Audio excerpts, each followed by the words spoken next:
Hello there, Facebook and YouTube. Happy Monday, everyone. Welcome to this live. Let me title the live. I forgot to do that. Why you're attracting unqualified buyers and what to do instead. Yes, yes, we're going there. Let me just update this as well. Um, in my life. So if you are watching this live, I just want you to put hashtag live. And if you are catching the replay, I want you to put hashtag replay just so I can see who is joining us. Why you're. I'm really excited. Mhm. I'm really excited about this live because I'm really happy that we're getting to the point now of just thinking about what is next in what's been going on in this industry. So, if you're a coach, if you're an online service provider, if you're selling any service online, you have experienced this. If you are getting started and you're wondering why is it so difficult for me to get clients, I'm very sure that you're going to get your answer as I'm talking, okay? So I'll be sharing a few visuals with you. Let me just get into that because I have a meeting in a bit and I do have to get ready for that. So the first thing I'm going to talk about is where we are at right now when it comes to selling skills, selling education, etc. And I'm not sure what that is. And the first thing is the trust recession in the coaching industry. So, what has happened is, and if you're taking calls, you hear it all the time. People saying, like, oh, I'm not sure if I want to invest because I have been burned before. I've been burned before. I know I need help with this, but I'm afraid of making that investment. I don't know if I can trust myself. So trust was at an all-time high in 2020. So I personally, I was not in the industry. I got in the industry in end of 2023. But before I got in, trust was at an all-time high. People were investing in different offers. People really wanted to get out of the 9 to 5. There was a pandemic. There was a lot of time. People were really they were taking risks. They were more open for it. And then what ended up happening was some people saw it as an opportunity to grab cash. They grabbed the cash, didn't deliver the results, or the industry was, also the industry was so young that, in any market where the knowledge of the consumer is low, they are less critical typically. And that's something we're seeing right now with the whole AI move, right? So a lot of people don't even know what AI stands for. They don't really know what AI means. They don't know how it works. They don't understand who makes AI. They just don't understand it. So in cases like that, it's easier to sell people on a solution because the knowledge is low. We're not in that phase anymore with other solutions. Like, let's talk about content, let's talk about sales, let's talk about health, all of the other industries that are a little bit more developed, all of these other offers, they're in a place now where people are sophisticated, so buyer sophistication has increased. At the same time, a lot of you are still selling with outdated tactics, and today I'm going to talk about this specific one, which is this positioning around lose weight with ease, or get clients with ease, or build that dream relationship of your life with ease. So that ease marketing, we're going to talk about that. We're going to talk about why that's hurting your business, why it's attracting unqualified leads, and what you need to shift right now so you can be at the forefront of the innovations that is happening in this space.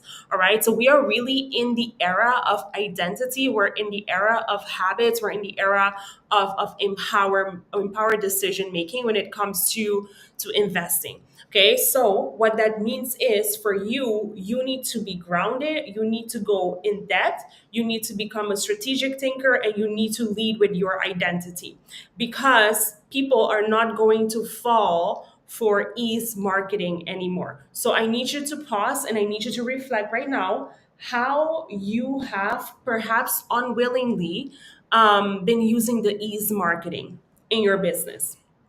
So let's talk about why ease marketing attracts the wrong clients. All right. So why is it not showing my full screen? Yeah, this is how I want it to look like. Not that blue thing in the background. Okay.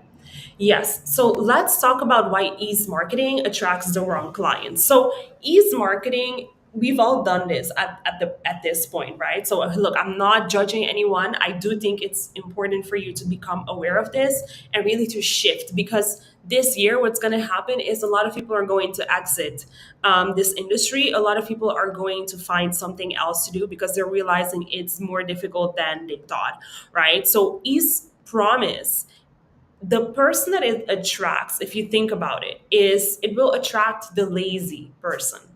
Okay, it's going to attract the person that wants the result but doesn't want to go through the struggle of actually permanently getting this result in their life. If you think about the curve of, okay, I don't remember the name of the curve anymore, but essentially when you start doing something new, when you start to learn a new skill, you go through a process that they call, I don't know if it's called the valley of desperation or something, but essentially it's like you start with this optimism and at some point you realize that it's more difficult than you thought.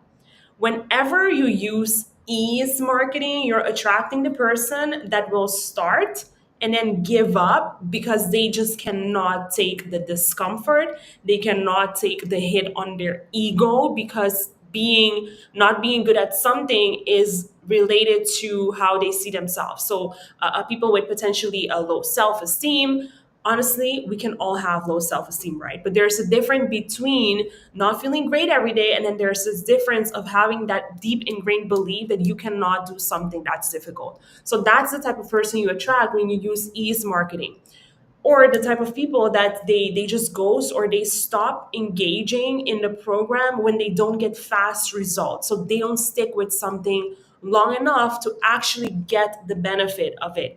Or the type of person that for you, if you're selling a money driven offer, they just want to get rich quick.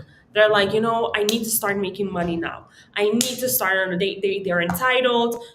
They have high expectation, but their input is going to be low because they just want things to be easy. They don't have great work ethic, and therefore they get burned.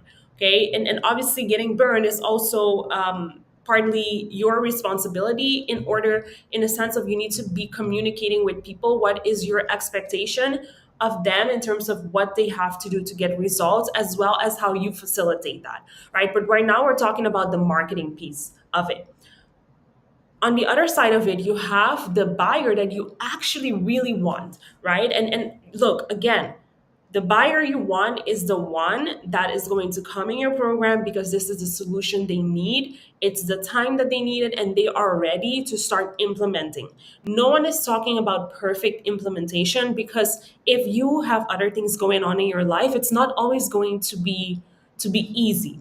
So who is this identity based buyer? Okay, so they invest to grow. Okay, they invest to grow through having difficult conversations, to having through having conversations that is also exposing to them where in their thinking, where in their being they are not aligned with what it is that they actually want. And let me fix this again, because why is the background blue? I don't want the background to be blue. I really don't.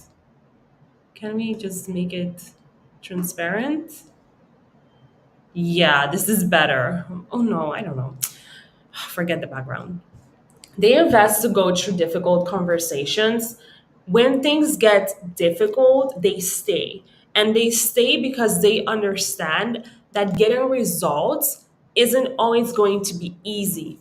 They understand that when they step in with a skill level here and they want to go here, that to close that gap, it's not easy always. Okay, there's going to be parts of the process that are going to be difficult. There's going to be discomfort because they're also upgrading their identity, right? And this identity based buyer, they also want to build real systems in their business, and they want to get real skills. So a lot of the times you'll have people that, they want to lose the weight, but they don't want to build the skill of, or the habit of saying no to sweets.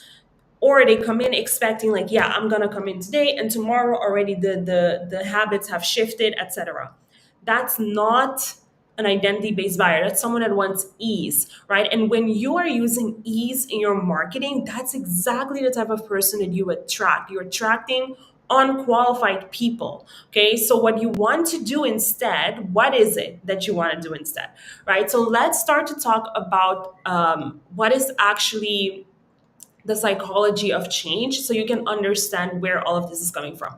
And if you're sitting and you're listening to this and you're thinking, like, why is this relevant for me? How am I going to use this? It's super relevant for you, because if you've been using ease marketing and you're getting on calls with people that are objecting to, oh, I've been burned before, these two things are interrelated to each other. So what we want to do is completely shift the type of person that we are attracting in the first place, by actually shifting our messaging, our marketing, to attract people that are serious about their growth, and leave behind people that just looking for ease, aka lazy people.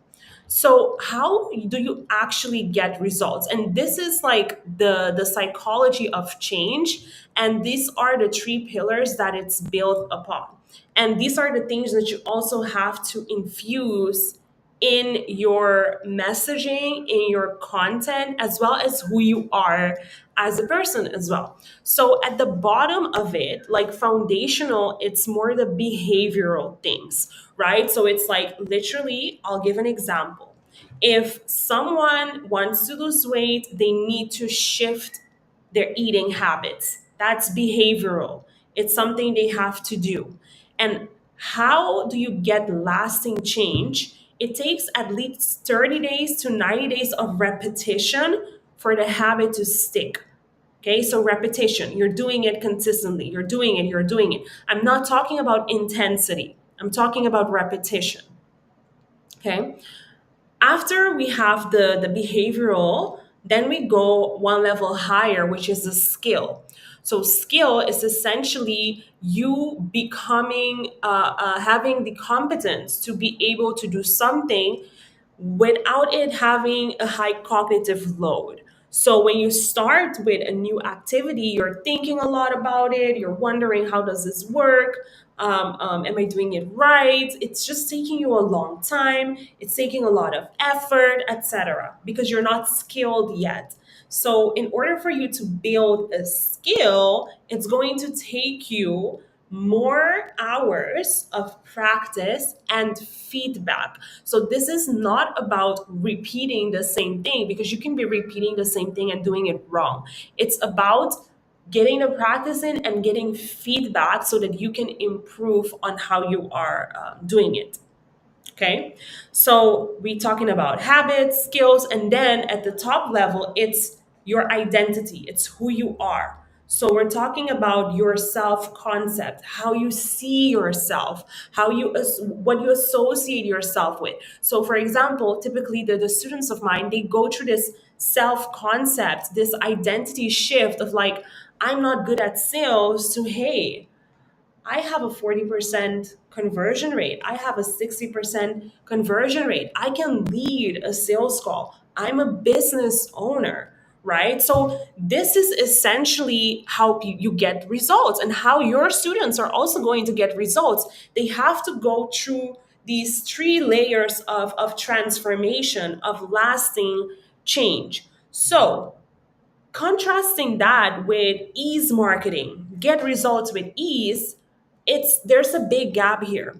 And where we are at in this industry now, it's important that you are an innovator in your niche, that you are a thought leader, and that you start to go deeper in terms of what actually gets your clients results, so that you can implement this into your into your own marketing so that you can attract qualified buyers, right? So let's talk about what it is you have to do exactly.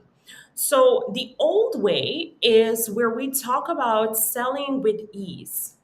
Okay, so hey, I'm selling you ease. I'm selling you, you can lose weight with ease. You can achieve this really difficult thing with ease. And ease is a beautiful word, it really rolls off the tongue. Ease. But you know it's a lie. It's not going to be easy, right? For you to learn how to sell if you've been avoiding sales. It's not going to be easy for you to overcome your sugar addiction if you've been addicted to sugar for 10 years in your life. It's not going to be easy. So, what is the new way and where you can also build leadership? It's to sell an empowered process, right? And to break it down for people, what exactly is that process they have to go through for them to get results. And in order for you to understand that process, you need to be selling your offer. You need to be selling your offer. You need to be implementing it. You need to be gathering feedback. You need to be observant. You need to be in touch with the marketplace, and you need to be good at systems thinking. Systems thinking is one of the top skills I saw in this report. I don't remember the organization that puts this report out, but they said the top skill to have by 2030 is systems thinking. And I can see that some of you are not great at systems thinking because when I ask you, how do you get people results? You're like, you don't know. Okay, you need to know this because otherwise you cannot sell people an empowered process. Number two is you need to get away from the fast wins promises and be honest about what is actually the process and what is the evolution that someone is going to go through in their own identity. A lot of the times when I have students that get fast results, it's because they were already in momentum and we introduce tweaks that gets them those results quicker, right? But they have already been investing in themselves. They have already been growing as an entrepreneur. And then once we plug in that back-end sales system and we connect the content, the DMs, the sales calls, and we build that confidence, everything clicks. But I didn't do that groundwork for them. They did that. So it's unfair for me to promise people fast wins. I can get you fast wins if you've already done X, Y, and Z, and if you've already built momentum, right? So it's really about you also being honest with people in terms of, okay, what is that evolution that you are gonna go through when we work together? Okay, the other thing, leaving behind the aspirational fluff. And I get it. Like, aspiration sells. Oh, imagine you being at the beach, you check your phone, and there's all these calls booked on your phone. That sounds amazing. We all want to have that. But it takes hard work to get there. And if you're promising people that, but your program is not delivering on that, then that's why people get burned, right? So what we want to do instead is be specific of what are the milestones that someone has to reach for them to get to that place, and let them choose how much work they're going to be putting in to achieve those milestones, right? Because if you say, okay, if you want to, if you want to be at the beach, you want to be laying down and the calls are just coming in, first you have to go through the process of selling your offers a few times. You have to go through the process of tweaking your messaging. You're going to have to invest in ads. Just being honest with people in terms of what that process looks like and what are the milestones they have to reach, right? And then we have the last thing is a lot of people have been criticizing, pain marketing. Pain marketing is not good. Personally, someone becoming aware of their pain, it's a good thing. But it's not really about using that pain as a push to let them invest, right? It's more about me asking you honestly, like, who do you want to become? Because ultimately, that's why people invest. And now I'm referring to the pyramid of Maslow's needs, right? We have needs at different levels. Ultimately, people want that self actualization. They want to feel like they are leaving a mark. It's about their legacy. It's about their identity. It's about when they look in the mirror, do I love who I see in the mirror? And a lot of this has to come from within, right? But people buy coaching offers, they buy services so that they're able to rise to the identity that who they really want to be and how they want to be seen, respected by their community, in which group they want to belong to. So these are really strong drivers. So instead of you using pain to push people to get away from the pain, create that identity. Who are they, right? Who are they? Who do they want to become? And how can you invite them to rise to this identity? All right, so I have to go in a bit, but the last thing I wanted to show you was this. So what is happening now is we're coming off of the era where trust is low. At the same time, people know that they need to keep investing in their knowledge, in their skills, in their mindset, so that they can shift their identity and become who they want to be in their lifetime. So for you to be an innovator and to capture this into your business, to get more qualified leads, so people who are serious about getting results, you have to shift away from ease marketing and go deeper. So you need to become a sales leader. Okay, you need to have the guide in terms of what is the behavior that they need to embody. Okay, you need to be that identity mirror by you first embodying what it is you want to teach, because there's so many people out here who are teaching you, they're selling you all this information, but they themselves don't have that identity yet. And when that gap exists, people can smell that from a distance. If you don't embody what you teach, people will not be investing in you. Okay. And you also need to be a strategic thinker. So, what I just did here, think about it. Think about how you've been talking about ease, and then you're getting on calls with people who are like, oh, how much time does that take to get results? And you're like, damn, like, how badly do you want this? Like, do you really want this, or do you just want how you think it's gonna make you feel? All right. Because if you just want how you think it's going to make you feel or how happy you think it's going to become, you don't need this to find happiness. You can find happiness within yourself. You don't need to be spending $5,000 to find happiness, but if you really want to do the work, if you're committed to your vision, right? If you're committed to your vision, if you acknowledge that at times it's going to get difficult, at times it's going to get challenging, and you want my guidance, then let's do this. So that's really the shift you have to make. Now, I have to go, ladies and gentlemen. Wednesday, we have a workshop on how to generate qualified leads and also how to book calls with 3 to 5 qualified buyers each week. So, buyers who are serious about investing and who have the identity of that action taker. So, if you would like to come to this workshop, then I'm going to invite you.